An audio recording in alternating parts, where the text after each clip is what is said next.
The Dorkening and all affiliated shows are not intended for anyone under the age of 18. The following may contain discussions or scenes that have adult situations, graphic violence, nudity, strong sexual content, and graphic language. This show is intended for mature audiences only. Viewer discretion is advised.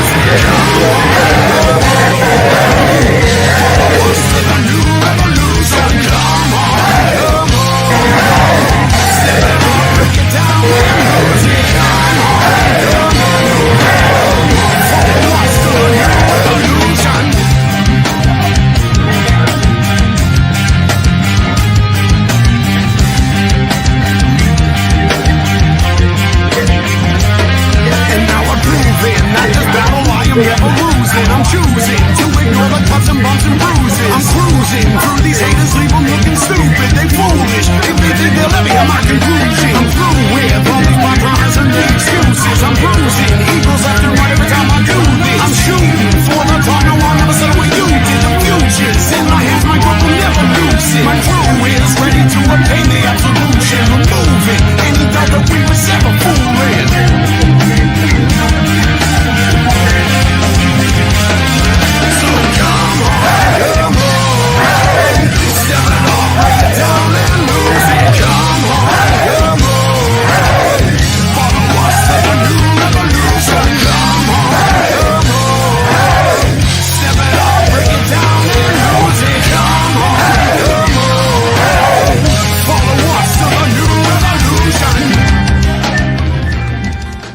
Rise and shine, my sinners. When Father Evil starts his day, he gets a little deadly.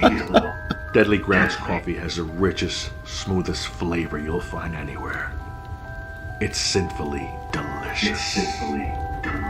Once you go deadly, you never go deadly. Order yours at GetDeadly. Coffee's so good. It's scary.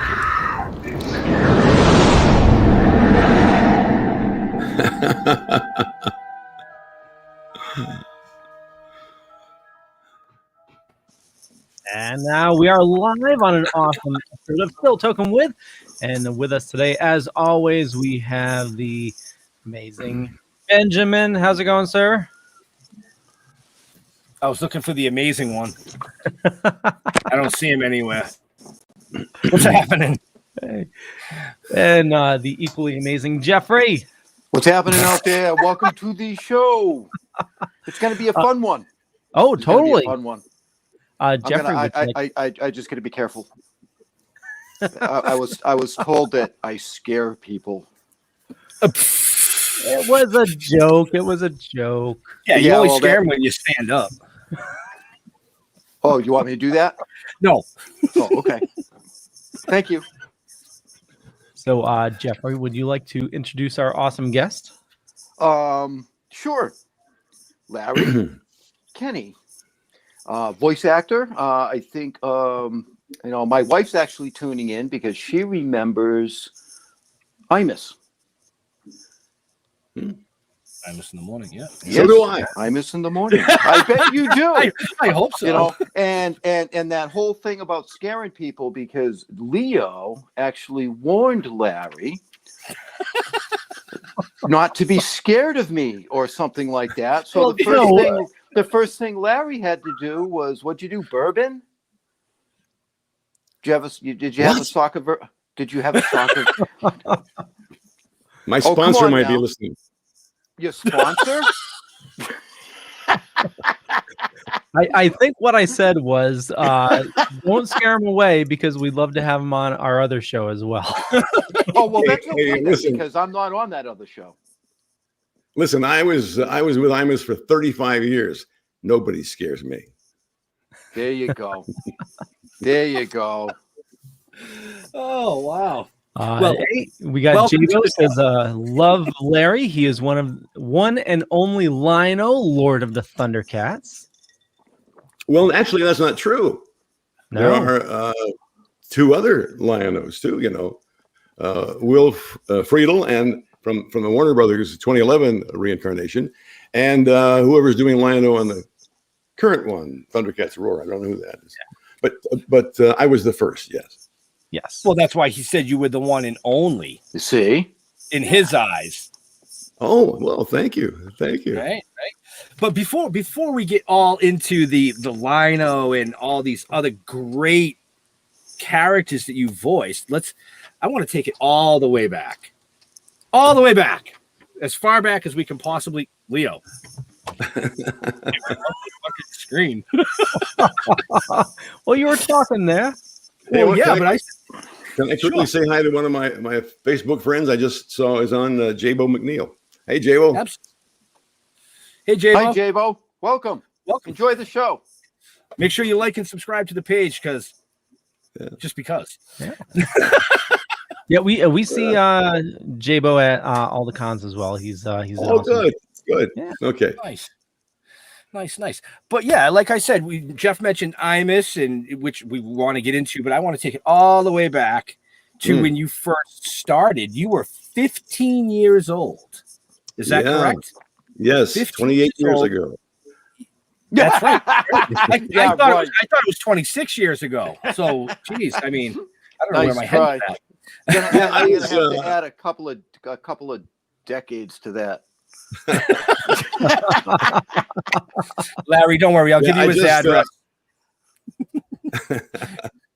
Yeah, it was about 2 weeks before my 16th birthday. So I was 15 when I got my first paid radio job, which was 90 cents an hour. And I did 2 hours a week for the first few months. So I made $1.80 an hour. I mean, a week. But no, wait a minute. Actually, you know what? They paid me 90 cents an hour, and it was a 2-hour show. But I made, I think, $4 a week because they paid me for preparation time for the show. Nice. So I was doing pretty well. But it was in Peoria. I'm from Pekin, Illinois, which is right in the middle of the state, right across the river from Peoria, Illinois, where the radio station was. And I had been doing I'd been taking a radio class in high school, which was very rare back then. We had our own studio, did a 10-minute show every day over the phone lines on a local radio station. And one day I got a call from somebody at the big station across the river and said they heard me and would like me to come over and work there. So I did. That was in 1963. Wow. Yeah, sounds like a long time ago, doesn't it? Wow. 1963. Now, Yeah. did they? Yeah. Is it the voice? Do they like the radio voice? Is that like the basis of it back then? I think so. Yeah, I think so. The reason that came about was the program director of that station, or somebody who worked there, had a kid in our high school. So his mother had to listen to that every day. Our radio show was on 10 minutes at noontime every day from high school. And we would give the sports scores from around the different schools, and we would tell people what they're serving in the lunchroom today, so mothers would make that same thing at night. It was a big hit show. And I think somebody's mother, probably, or wife, said, there's a guy on the little local high school show you should talk to. And he did. So thanks, Mom. Wow. Now, is that like, I've noticed that a lot of radio personalities have that deep gruff kind of a voice. You know what I mean? Do you all like swallow squirrels or something? Who told you that? That's supposed to be an industry secret. No, most of us smoked a lot. And drank a lot. That's probably why. And then, of course, mine's getting gravelly now because I'm getting older. But most people, at least back then, most people in broadcasting had that stentorian voice, we called it. Hello, I'm on the radio. Yeah, no, not so much. Okay. Are you two done now? I'm just curious. I mean, you've got him swallowing squirrels. I was thinking about it. I was going back and forth between squirrels or chipmunks. Chipmunks would have been more of a higher voice, right? The chipmunks would be more for the females. Is this really what we're going to talk about? Is this really? No. This is really off the tracks. This is really why I have my wife locked out of my office so that we can talk about squirrels. I find it awesome that they taught radio in your high school. When I went to high school, I mean, we had the AV club, and it was mainly just lugging a camcorder around, but nothing as cool as radio. Nice segue.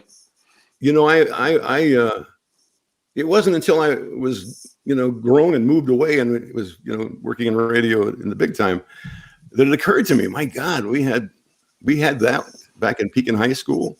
Small school, a small town in Illinois, and we had even to have a radio class was considered, something.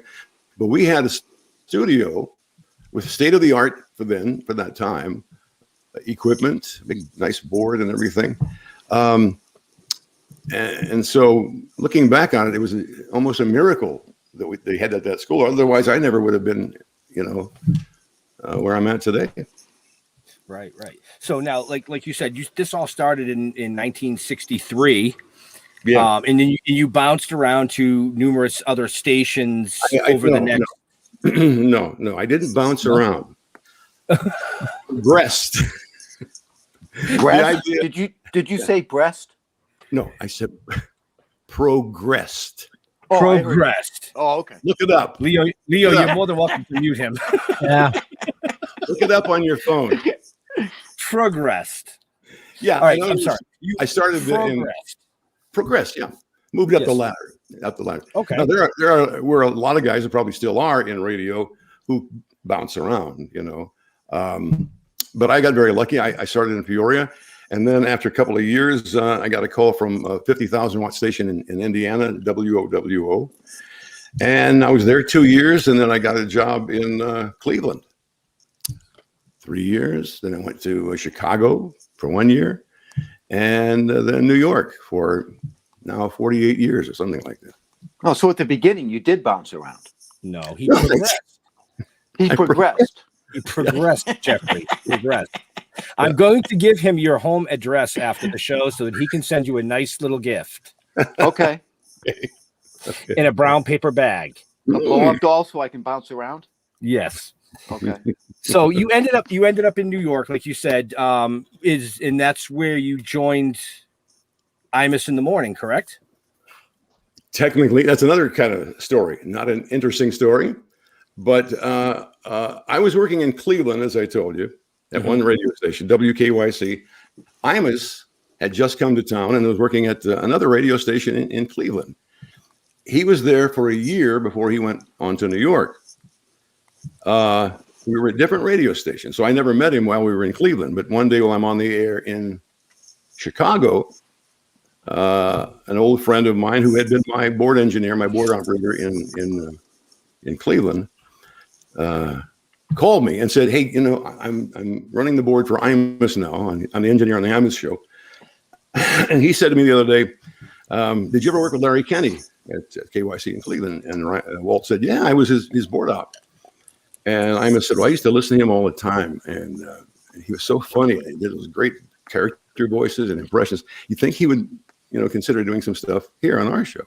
And Walt said, "I'll call him." So he called me, and I called Imus, and for a year, I was on his show every day, and had never met him. I was in Chicago, he was in New York, and during our newscast, we both had news at the top of the hour. He would call me, and he would say, "Today, let's do you be Nixon, and let's talk about Watergate, whatever." And we would ad lib for a couple, 3 minutes, you know. I did that for a whole year. Then I got a job in New York, and that's when I finally met him. So, well, that isn't it. That's actually. I told you it's not an interesting story. Actually, it's very interesting. Yes, it is. I didn't idea that's cool. It gives a whole new outlook to the Imus in the morning show. Right. And a lot of voices that we heard. Yeah. Yes. Not the ones in your head, Jeffrey. Oh, well, they're over here too. Okay. Wow. Yeah. All right. So, we, somebody already touched on the Thundercats with Lion-O, which is absolutely awesome. But yeah, we'll get into all of that after the commercial break. Oh, did you just cut me off? Yeah.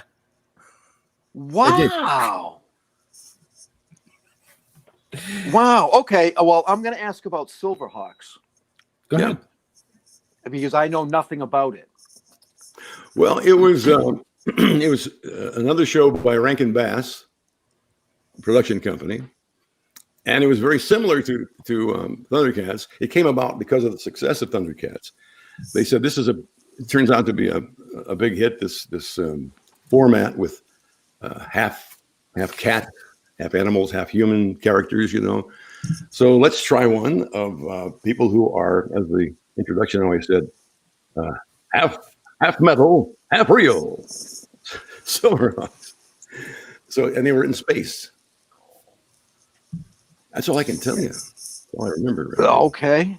Yeah. That's really more than I actually needed to know. Yeah. No, I'm just kidding. Yeah. I was looking you up, and I came across. I'm like, I've never heard of that. That's why I wanted to ask you about it. So it really never went anywhere.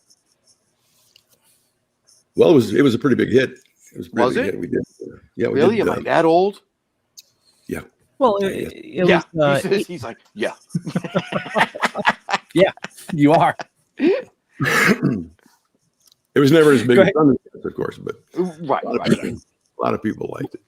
Nice. What were you going to say, Leo? No, I was going to say it was another 80s, cartoon. And Jeff, were you watching cartoons in the 80s?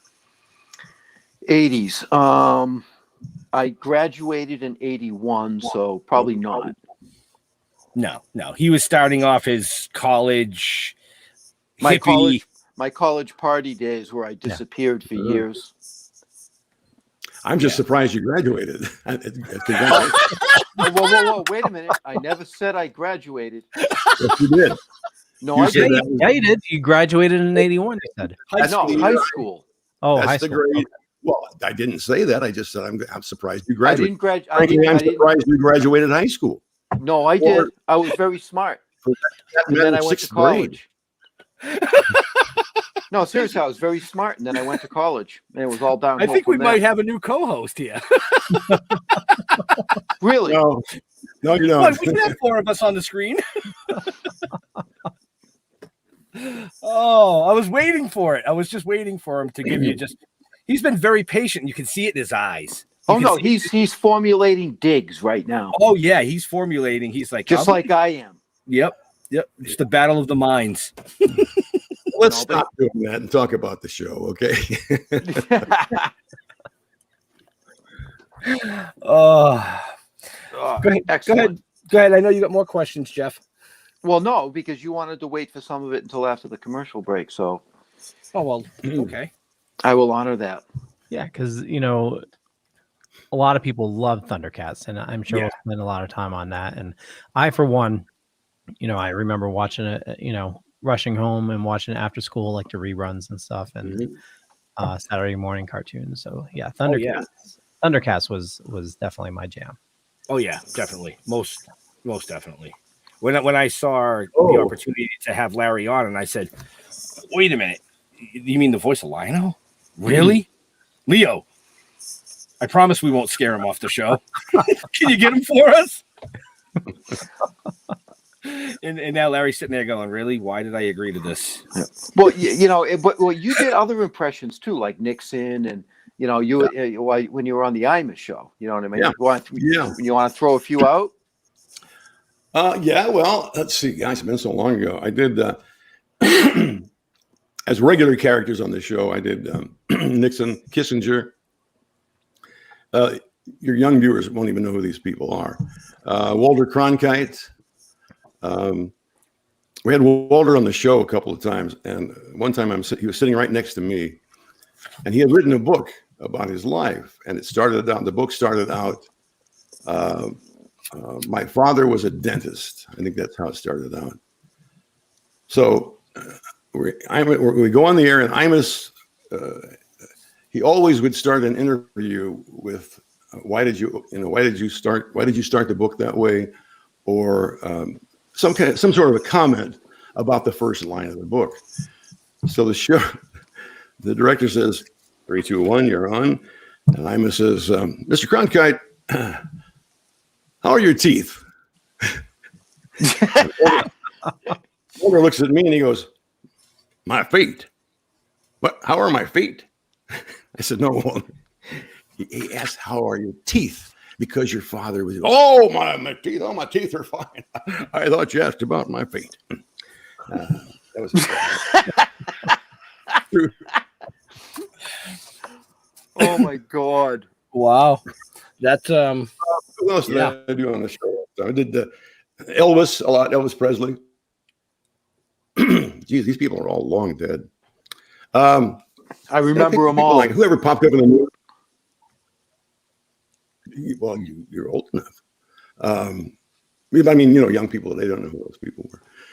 So I did people like that, politicians. I can't even remember all of them now, but it was a lot. Yeah. Wow. What was your favorite to do? I always liked doing Nixon. In fact, we got to the point where he was using a show opener that I did. He had a jingle. Imus in the morning. So whenever I'd come on as Nixon, I'd go, how you doing? Imus in the morning. Oh, that's awesome. That is awesome. So that was cool. I hear you do a really good John Wayne. Well, I used to a long time ago, Pilgrim. But I don't anymore. Because, again, nobody knows who John Wayne was. I do. Yeah, I remember John Wayne. I'm not that young.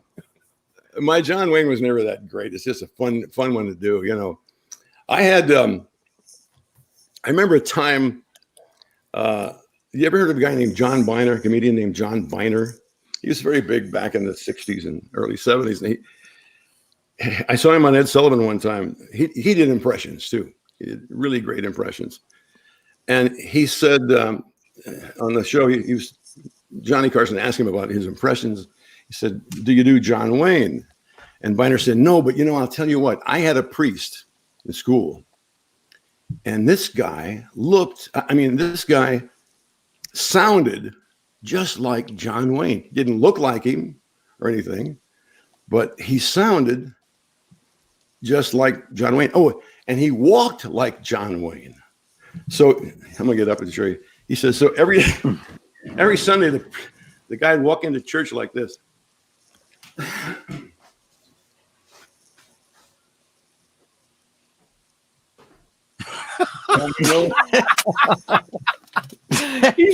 he's got the swag.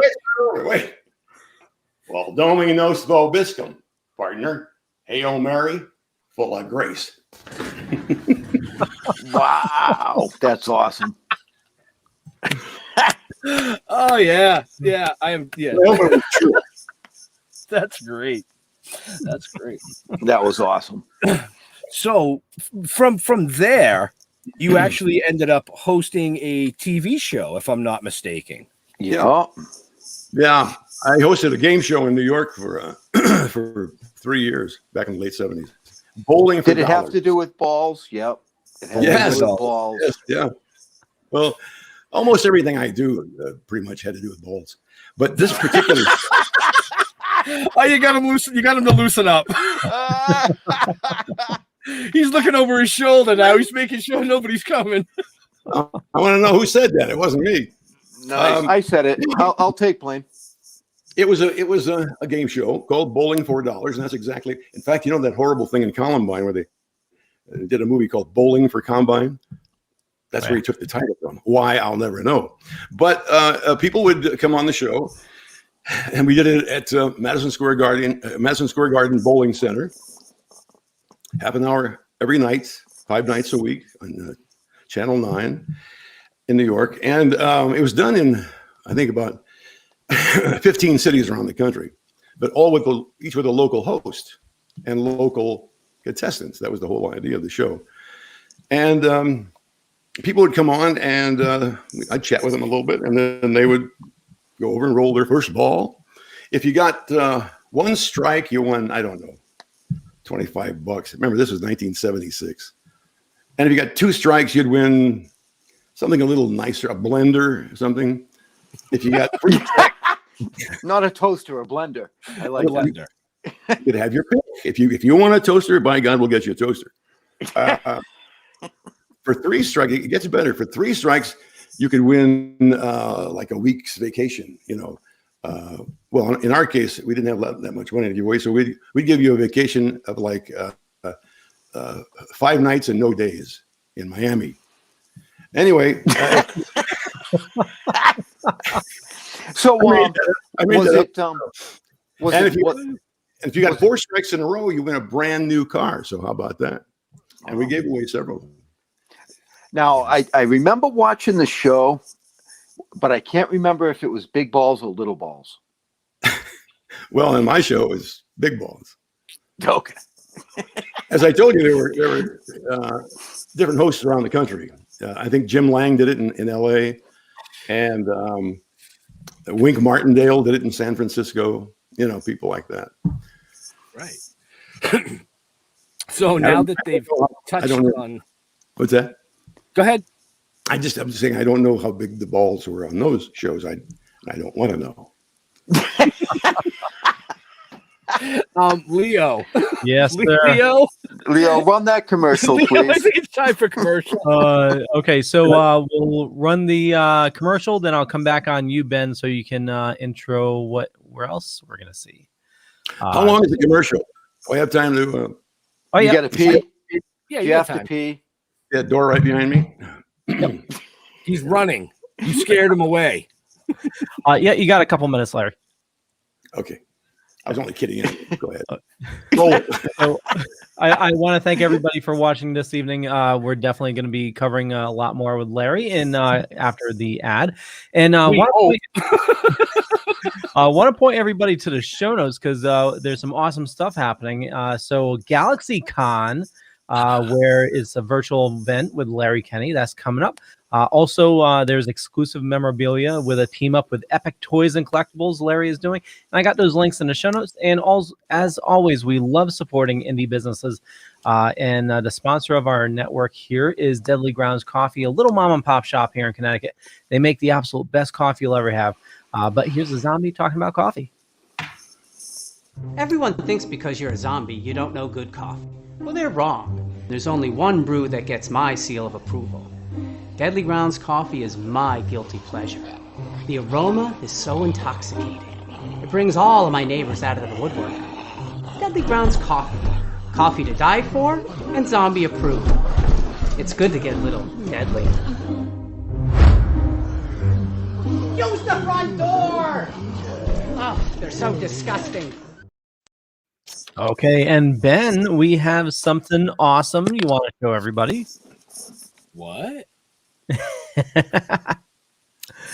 So, as most of you know or don't know, we have been diligently filming since September of last year the live action to coincide with the comic books.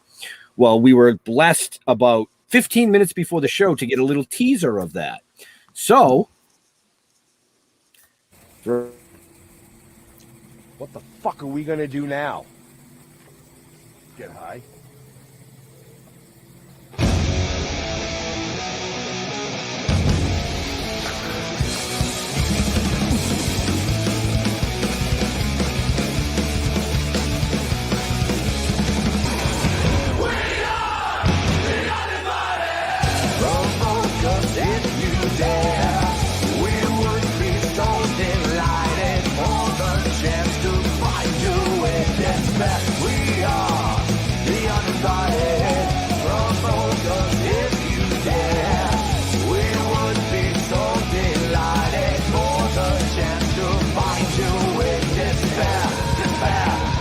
It was more fun that way.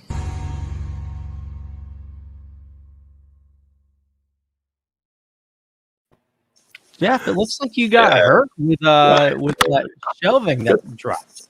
Good stuff. Good stuff. I like that. It was fun.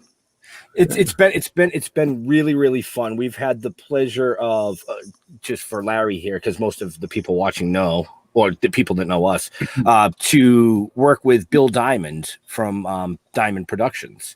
Yeah. Bill was involved with the Henson family for a long time, Gremlins, Muppets, Sesame Street, Dark Crystal, plus numerous commercials. And if you're a New York gentleman, you must know the Yes Network, and he does a lot for the Yes Network. Ah, great. Go Yankees. He just won his third Emmy for Buzz in the Bronx. Go Yankees. That's network. I saw it. Yeah. And he won an Emmy for what? Buzz in the Bronx. Fantastic. Yeah. Way to go. So that's those are who we're funny working spots. Those are very funny spots.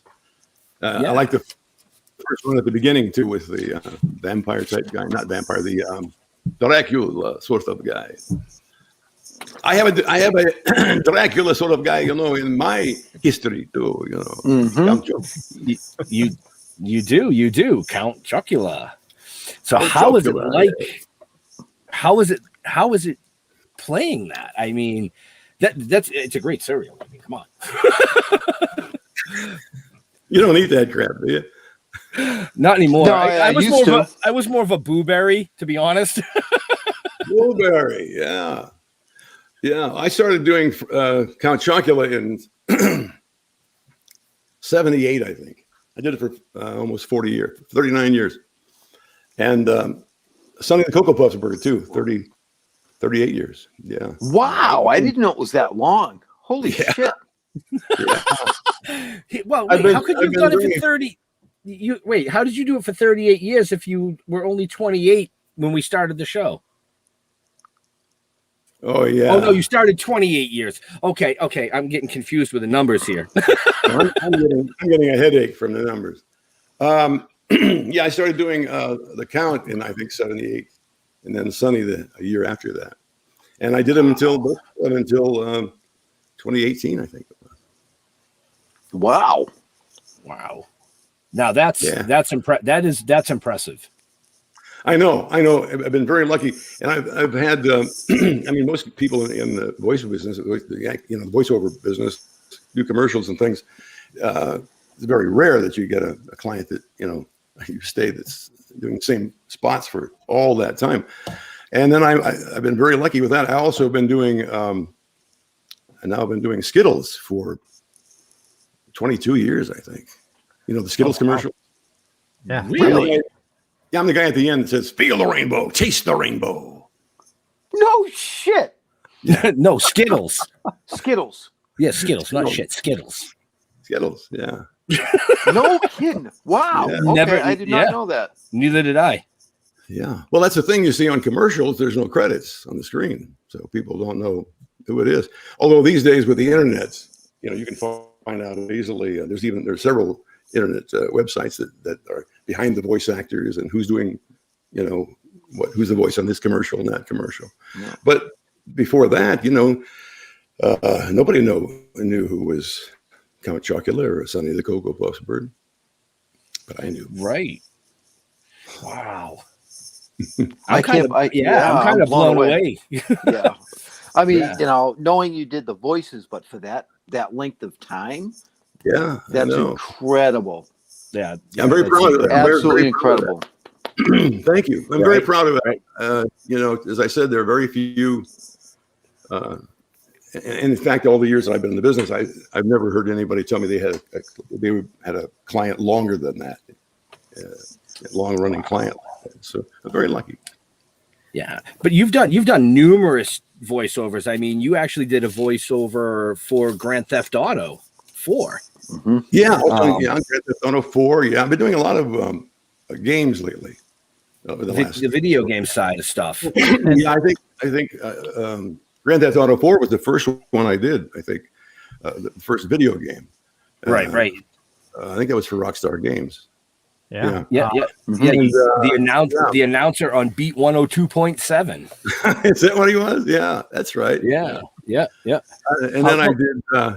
I'm cheating. I have my notes. Nice job. Nice job. So I'll have to take your word for it then. If it's wrong, I blame Wikipedia if it's wrong. Yeah. No, I saw that on Wikipedia too. Sorry, Larry. I didn't mean to cut you off. No, that's okay. I'm just trying to remember what I did next. Mafia 2 I was on. Alan Wake was another one, a detective thing. Yeah. And most recently, Red Dead Redemption 2, which I've done. Yeah, right. That's huge. That's amazing. I play an old fart called JB Cripps on that one. That game is that's my character. Phenomenal. She claimed to be royalty, but she had a head the size of a goddamn pumpkin. That's my first line ever. I don't know if you guys played that game, but it's the type of game that I would just sit down and play and just try to be a cowboy for a while. I wasn't even trying to finish the game. You just live in the world as a cowboy because it was so friggin' realistic, And, up on the horse, right around. Oh yeah, and like your character, all the characters you interact with are just incredible. Yeah. Well, that was the first on camera video game that I had done, and it was the most fascinating thing in all my. I've been in the business for 60 some years, and it was so new, so different. Because most of the time you're in a little recording booth, with a microphone, and nobody sees you. But I'm sure you guys are familiar with how they record these things now in a big airplane hangar with thousands of cameras all on the walls and the ceilings, and you before you go on the set, they put you in a like a latex full body suit with little patches on it that are connectors that allow the computer cameras to see how you're moving. You know what I'm saying? It's crazy. Yeah. And then you had a helmet on with a metal rod that came out like this and then down like this with a light shining right in your eyes and the microphone. You had gloves on, big heavy boots, and you had to act in that. And it was really fascinating because the scenery, there was almost no scenery on the set. It was just, it was like props. For example, on one episode, I got on a horse and galloped off. It was a 50-gallon drum, an oil barrel, and with a tail on it, and they put a saddle on it. So when it came time to jump on my horse, I jumped on my barrel. But All right, I rolled away. so you ride barrels and you wear latex. yeah, I hadn't thought of it before, but yeah. Sorry, I had to throw that out there. No, I hadn't thought I'll of let that one go. I hadn't thought about that. It may open up a whole new area for me. Yeah, good. Oh my God. Larry, you're awesome. I'm stuck in a car with him for 3.5 hours tomorrow, by the way. Yeah, you are. Where you going? Right now I'm in Plymouth, Mass, Jefferson, Halifax, Mass. We're heading down to Cornwall on the Hudson. Oh yeah, okay. And Leo, I believe you said you're in Connecticut. Correct. Yep. Yeah, we're just gonna drive by him, beep and wave. Yeah. Yeah, I'm over. I'm near the Mystic area. Okay, you're a little ways from. I'm in Connecticut. That's why I'm bringing it. Okay, whereabouts in? I live in Connecticut. In Norwalk. That's all he's going to tell you is Connecticut. What'd you say, Larry? Norwalk. Oh, okay, nice. Down in Fairfield okay. County. Yep. Yeah. Down close to the city. Close to Nice. Manhattan. Yeah. Yeah, the Gold Wow. Coast. Nice. So now we can bring it into one of the illustrious roles that you had, and that was the voice of Lino on Thundercats. Because Jeff wanted to talk about it 20 minutes ago, so I had to make him wait. Well, yeah. I mean, somebody already brought it up, but we didn't delve into it. So I'd like to delve into that. Yeah, most definitely. Good. What would you like to know? Well, how'd you get the role? There you go. Well, good question. Like everything else in my business in voiceover, you have an agent, and when people are casting for something, either a commercial or a cartoon show or video game or whatever, they'll call all the agents in New York or in LA and say, "Here's what we're casting this next week, and we'd like to see so and so," or send over whoever you have in your stable can do these types of things, So then your agent calls you and he says, "Okay, Tuesday at 3:00, you're supposed to go to this particular studio or casting place and read for this new show they're doing. This new animated series. It's called Thundercats, and they'll tell you about it when you get there." So so I showed up, and of course there's 100 other actors who got there before me, and they're all in various forms of bullshitting with each other and reading the copy and stuff like that.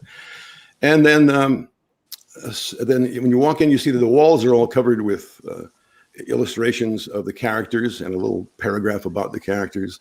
And there's a synopsis about a page long of the show itself, what it's about, basically, these creatures who came from Third Earth, or came from, Thundera and to Third Earth.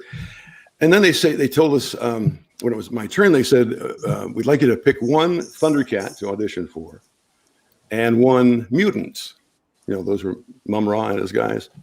Mm-hmm. So I picked Lion-O, basically because I could tell he's going to be the star of the show. He was the Lord of the Thundercats. So I figured, what the hell, may as well go for the big guy. Right. And then, yeah, why not? And then for the mutant, I picked a character called Jackal Man. Jackal Man, yep. Yeah.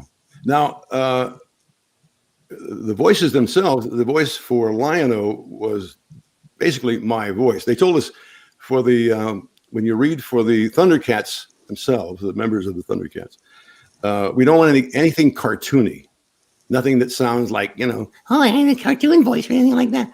We want your real voice. So that's what it really was, my real voice.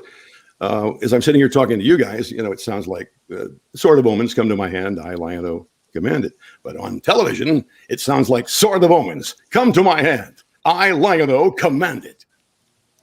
Right. And then for Jackal Man. Sorry, I just had a kind of a nerd moment there. My bad. Go ahead.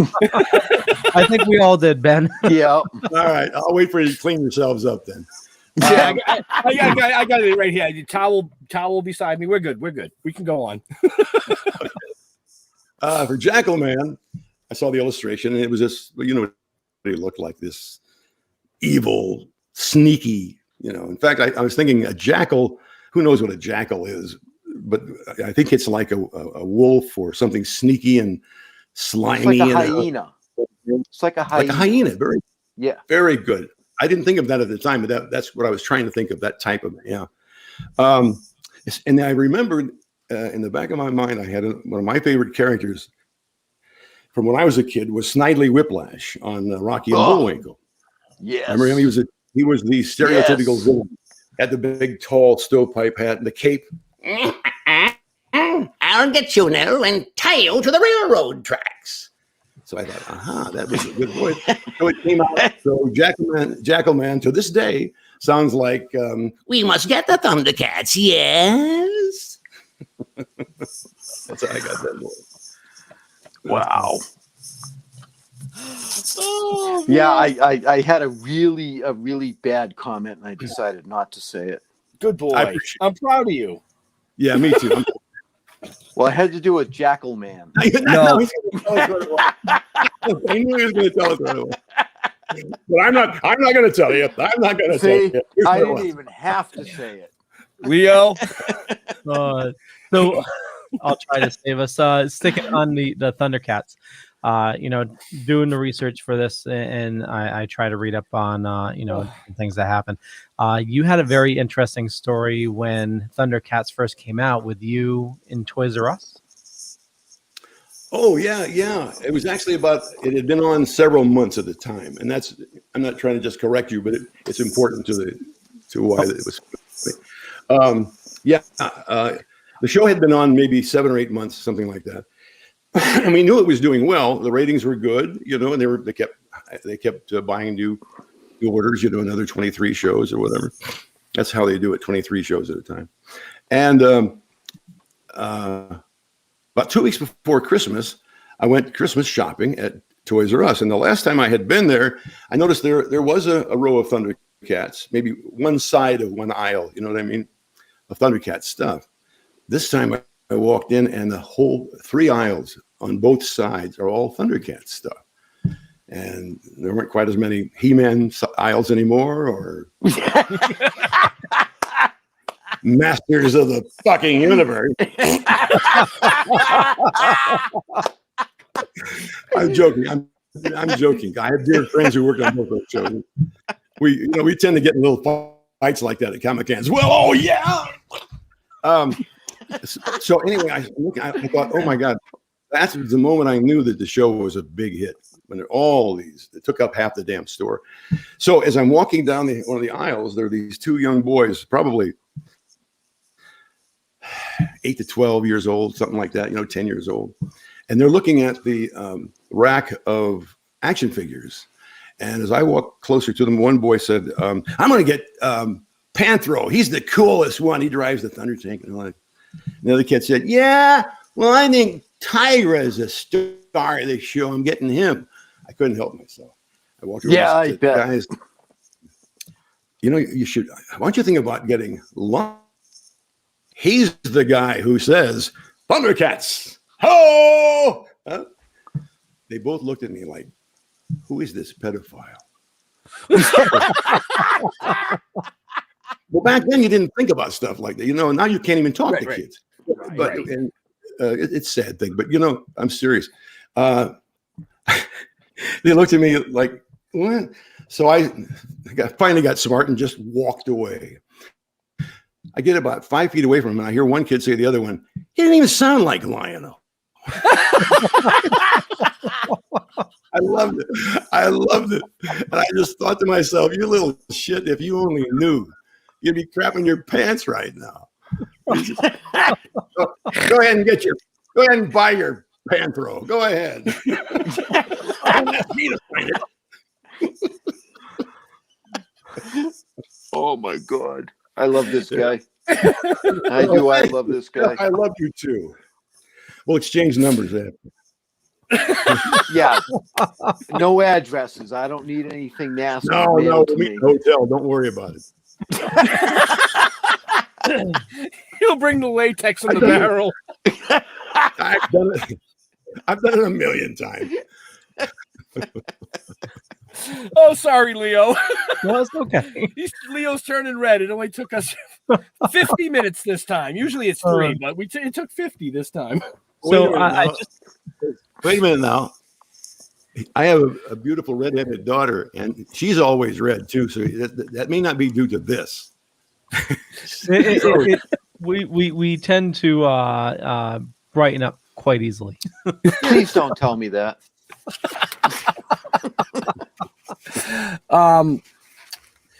Speaking of your daughter, I noticed on your forte here that you did a voiceover for the state. Oh yeah, which featured your daughter. No, but not the daughter I was talking about. She's not redheaded, but Carrie Kenney. Yeah. Well, I just want to clarify in case they happen to see this. You know, well, You didn't talk about me, Dad. yes, Carrie. Well, see, now you talked about both of them. Both of them. Yeah. Yeah, so they should be grateful. Yeah, they should be. Did you have a question about Carrie? No, I just happened to notice that.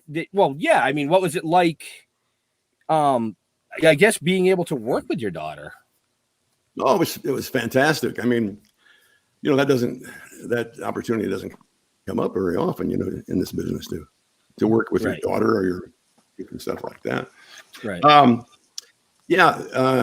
The show started when they were at NYU. She and 10 guys started a group called the New Group, because there had been a comedy group at NYU called The Group, and they graduated. Now she's a part of a thing called the New Group. Is there an old group? Well, they are now the old group, but they're now called the State. So they were performing, at NYU, and then they became very well known around New York. And when they graduated, MTV hired them to do a show with Jon Stewart called You Wrote It, You Watch It. And then they offered them their own show, but they wanted them to change the show from the New Group to the State. And I don't know where that came from. I think Carrie and the guys picked that themselves, but I never did ask her where that came from. And so then MTV decided we needed an announcer for the show, just at the very beginning of the show. You know, anybody have any idea? And Carrie said, my dad. So I was happy to do it. Yeah. I think at the very beginning I said something like, and now MTV presents The State. And then I got paid and went home. It was fantastic. Easiest job ever. That's the kind of job I need, where I can just go, and now they're dorkening. Yeah. Yeah. Right? And you can just pay Leo, you could pay me, I'll go home. Well, wait a minute, I am home. Have a beer and wait for the check. Right? Right? That's really cool, though. You know, something about the State, the incredible thing that was Carrie and 10 guys who were together all that time in New York University, and then got hired by MTV. And to this day, they're all working. They're all doing very well in show business. 10 of them. 10 of them are doing well. Probably 6 of them are doing very well. And a couple of those guys are just making millions and millions. Tom Lennon and Ben Garant, they wrote all of the Night at the Museum movies, and they're directing movies. But the incredible thing to me, and people that I tell, people in the business that I tell them about those guys, I find it hard to believe that they've all been together this long. And whenever one of them does a movie, you'll find 3 or 4 of the other State members in it. Movies like Role Models. You remember Role Models? Wanderlust with Jennifer Aniston. You ever see that movie? Yep. Yeah, if Jennifer Aniston was in it, I saw it. I'm just going to say that right now. I got you. I got a great picture of her and my daughter both dressed the same. Next time I'll show it to you. Absolutely. Yeah. I just wanted to bring up, I know we talked about it a little bit before, but actually during the commercial. Let me see if I can pull this. Well, that's when I was peeing, so I didn't hear that. Yeah. So you have GalaxyCon coming up, and I know a lot of us were missing cons, and I think this is awesome. So they're doing a virtual con and where people can do video chats, also doing autographs. You're doing a call with Rob Pruitt and Chris Phillips. Am I? And, Good. He was am I? That's awesome. Well, I knew that, I knew I was going to be on the show. Know yet exactly what we were going to be doing. You're also somebody could get a trio of autographs with all of you, and you're doing single autographs as well. I was looking because the send-ins is cutting off on the 7th, where somebody could send you something small to be autographed. I was looking for a Lion-O Funko, but holy crap, those have jumped up in price. Well, that's 'cause he was on our show. Oh yeah, it's it's between $400 and $1,100 for Lion-O the Funko, which is insane. Wow. Wow. Wait a minute. Hang on a second. How much for a box of Cocoa I believe Puffs? I have one right back here. Hang on. No, it's in the bathroom.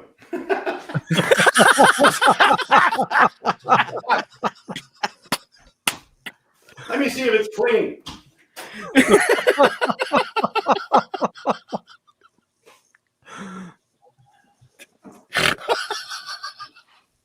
My wife makes me leave all my stuff in the bathroom. I don't know why. I thought this would look great in the living room, but no, she says that. You know, the big guy. That's even going for there you go. price now too. That's cool. Here's the Funko. This is the one that's what, $700 you said? Between $400 and $1,100 unsigned. Now, if only you can get Larry Kenney to sign it. You know? Oh, you couldn't afford that. You couldn't. I was going to say, I'll buy that for $1. I got something new for you. This could just come out by Epic Entertainment. Yes. This is a little, it's one of those little plastic boxes. You see it? Yep. And I'm trying to keep it in focus. This is a little, like a Lego type Lion-O character. And you see it sideways. And then on the back, there's Mr. Wonderful. And I signed it down here on the thing there. That's actually, that's really cool. Wow. Yeah, it's kind of cool. Kind of different, you know? Yeah, that's I have the link in the show notes for that as well. Epic Toys. It's an exclusive, and people can buy it right now. It's only $49.99 to get it autographed, and that comes with a figure as well. Jabo asks, "Hey Larry, have you seen the new Thunder tank that was just been announced?" I have, Jabo. I have. It looks fantastic. It's about 8 feet long, as I recall. That's really big. It's 2 feet long, right? Wow. Yeah, looks pretty cool. Is that Super 7? Well, why am I asking? I would not know. We're waiting for Jabo to answer. Yeah. Come on, Jabo, let's go. I think we should wait because it appears that Jabo is our only viewer. No, there's there's a whole bunch of viewers. Oh yeah. Yes, people. He's the only one who's commenting. Yeah. Oh no, there's a lot of comments. Are they all good? They've been coming in. Kelly says, no "Oh, questions. Carol, hello." Carol, Kelly says hello.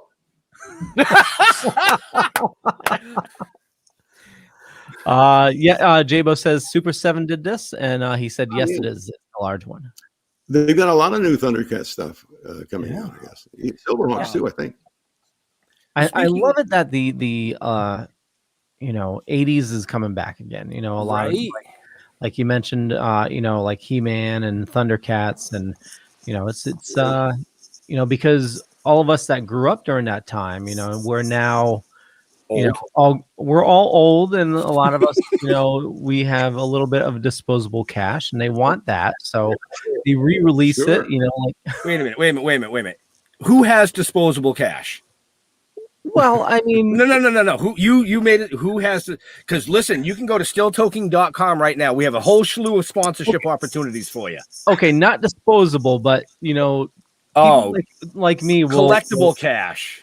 Collectible cash, yeah. Like go to stilltoking.com. You can collect us. I'm just kidding. You have to put a little something aside for the collectibles. Yeah, when you go to a Comic-Con or something, right? Oh yeah, totally. Oh, and when Jabo I'm sorry. J-Bo says the Thunder Tank is 2.5 feet 2.5 feet long, and 1.5 feet wide. Wow. Yeah. Thanks, J-Bo. If I do this, I'm waiting for somebody because on the screen it'll say so and so says hello. So I'm doing it. It's the least I can do. And just want a little Paul Lind. I used to do him too. At least I can do. Paul, you know why? You know why cowboys wear leather chaps? Because taffeta wrinkles. God. I just want to give a little tip for people that order the collectibles, like the Lino figure. You order it, and when it comes in, you tell your wife you pre-ordered it. You forgot all about it, so that she doesn't get mad. Leo, you just gave yourself away. Well, because you know your mom watches the show, and your mom talks to your wife. Yeah. You just well, no, it's the truth because I pre-order my stuff. Like I pre-order. Yeah, you pre-order it and wait for it to come in because you couldn't buy it at the store. Oh yeah, that's not a pre-order. That's an order. If you two don't knock it up, I'm going to turn this car around and go home. Nobody will go to Disney. Walter Magnuson is asking, hi, Larry. What was it like working for the legendary Don Imus? I loved your Andy Rooney on the show. Oh, well, thank you very much. Did you ever notice how? Thank you very much. What was his name? I'm sorry. Walter Magnuson. Walter, thank you so much. Yeah, I love doing Andy Rooney on Imus. And one day I was walking 6th Avenue, I think, 44th Street, heading for NBC. And I saw him get out of a cab. And I had heard from friends at CBS that he had heard me doing him on Imus and thought it was okay. Well, for Andy Rooney, that's a rave review, So I saw him getting out of the cab, and I was just about to say, Mr. Rooney, I'm the guy who does, but you don't do that kind of stuff. So I just thought I'd be very general about it, and I said, Mr. Rooney, I really admire your work. And he goes, oh, do ya? And walked in through the door. Oh, do ya? Good for you. T. Forelli McNeil says, I know that trick. My husband, J-Bo, tries that all the time. New boxes keep arriving every day, and I keep hearing how they were ordered months ago. Wink, wink. And so in defense of J-Bo, because there's scalpers around, we pre-order our stuff, and we often forget about it. Like there's an 1986 line of Transformers that just came out, and in order to get them, I had to pre-order them. So it's yeah. Otherwise, scalpers. But honey, I had to. I mean, it's a lot of stuff is like Walmart exclusives, and you can't, the scalpers hit Walmart and then they go up and are triple the price online. I don't know anything about it, but I do have some Lino Funkos if you're interested. No, I'm just kidding. We'll talk after the show. Oh no, I don't. I'll squash that right now. I don't, because I'll be getting all kinds of messages. Now, see, watch this. I can start a fight with one sentence. Okay, mute him quick. I was a he.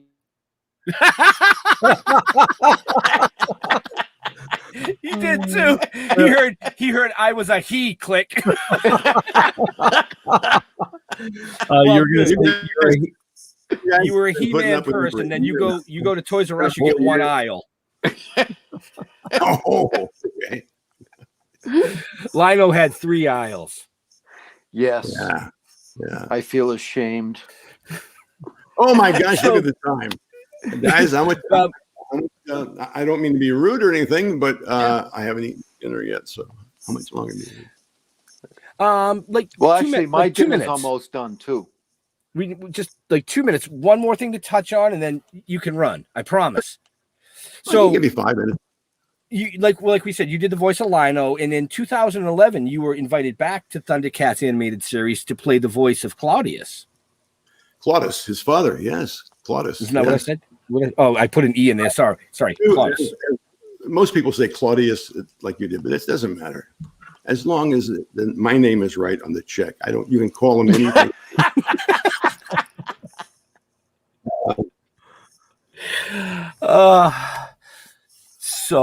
Yeah. What? 2011, Warner Brothers released a new incarnation of Thundercats, on which, and it was a prequel to the original series. So I played Claudius the first 3 episodes, and that's when Claudius had gotten old and knew he was about to die, and in fact dies in the last episode. So I thought it was really cool that Warner Brothers, would have me, present the old cast and the original people involved with the show. I think that was a really nice homage to the fans too. Yeah. To the fans of the original shows. Kind of a nice gesture to have. When we were in San Francisco Comic-Con in 2011, nobody had seen the new one yet, so they showed episode 1 in this auditorium of about 4,000 people, and again, seeing the new Thunder. And we were backstage, we being Will Friedle and the other members of the cast, and some of the producers, the Warner Brothers people were there, and from backstage, you could hear something was going on. It's very loud. You couldn't understand what was being said or anything. You know what I mean? And at one point, this enormous roar came from the crowd, and everybody went, "Whoa!" And one of the guys from Warner Brothers came over and said, "They just heard you doing the Thundercats Ho," and they went crazy. And I actually got a little tear in my eye. I thought, that's how nice is that? That was a nice thing. Right. I'm just even thinking about it now, and now it's still. I'm all right. Okay. Joking. You guys are so easy. Larry. Go ahead. She says I lost weight. I have lost weight. I've lost almost 50 pounds. Thank you. Oh, wow. Show that picture of me again. That picture. Wow. Yep. That picture you showed earlier, that was about 50 pounds ago. Yeah. Thank you very much. I think her name's pronounced Ty. Oh, look at that. What a beast.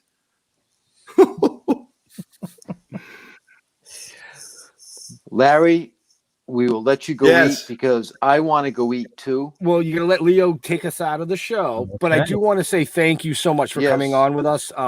You were a true inspiration for a lot of children. Thank you. Growing up over the years with the voices in the acting that you've done. Including me. Yes, yeah. So aren't you then? I know. That means a lot to me. It really does when people tell me. I appreciate that. Thank you. Oh, Billy wants to know, can you say Thundercats Ho before you leave? Sure. He looks just like the guy from the Mad Magazine, doesn't he? Wow, that's a shame. That's a shame. You want to end with that? I'll go out with that. Sure. With the thunder. Everybody can say it with me. I'll do the thunder, and then we'll all do Thundercats Ho. How's it? Good? Say good. Say yes. Okay, here we go. Thunder. Thundercat. Oh! Where were you? He froze a little bit. Yeah, he did. It froze just as you went. I forgot about the delay. Guys, thank you very much. It's been a lot of fun. Thank you. So we'll let you go, Larry. Where do you like people interacting with you on social media? Facebook. I'm on Instagram, but I don't know how to work the damn thing.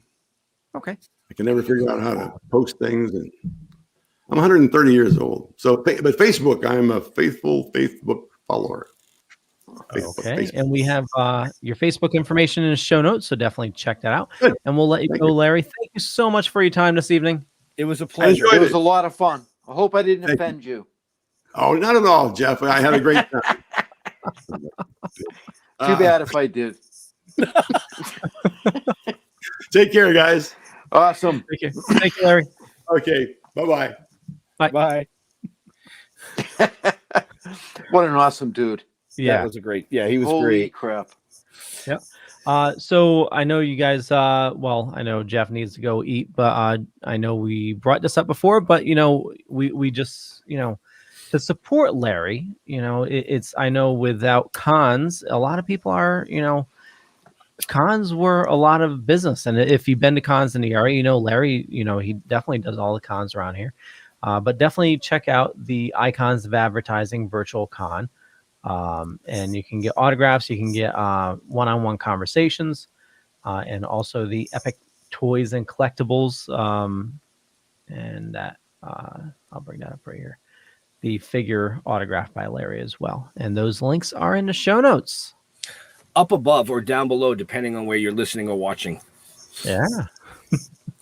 Well, I'll bring us out. So I want to thank everybody for watching. And for me, just Google Leo Pond. You'll find a bunch of stuff. Could be true, could be not.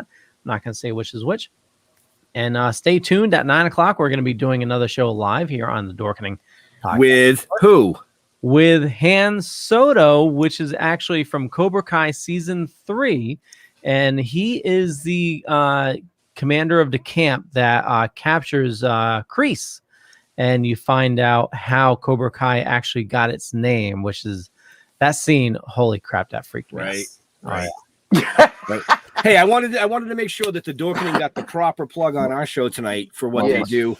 So for everybody that's watching us, make sure you head over to the Dorkening Podcast Network at 9 o'clock tonight. Check out the great shows.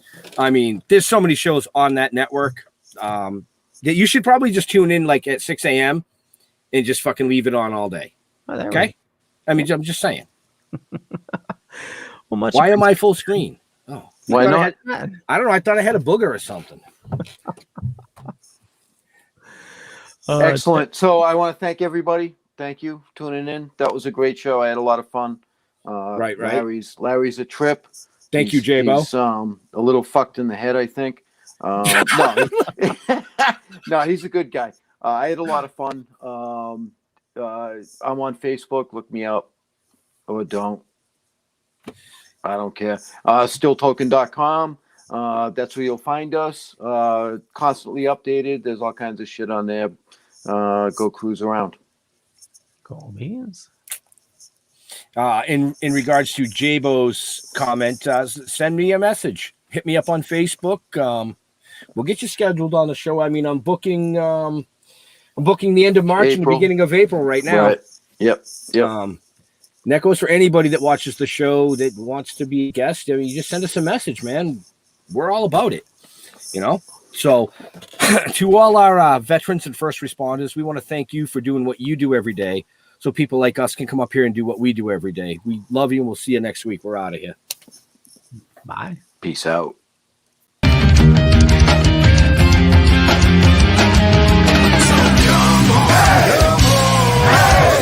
Step it off, break it down and lose it. Come on.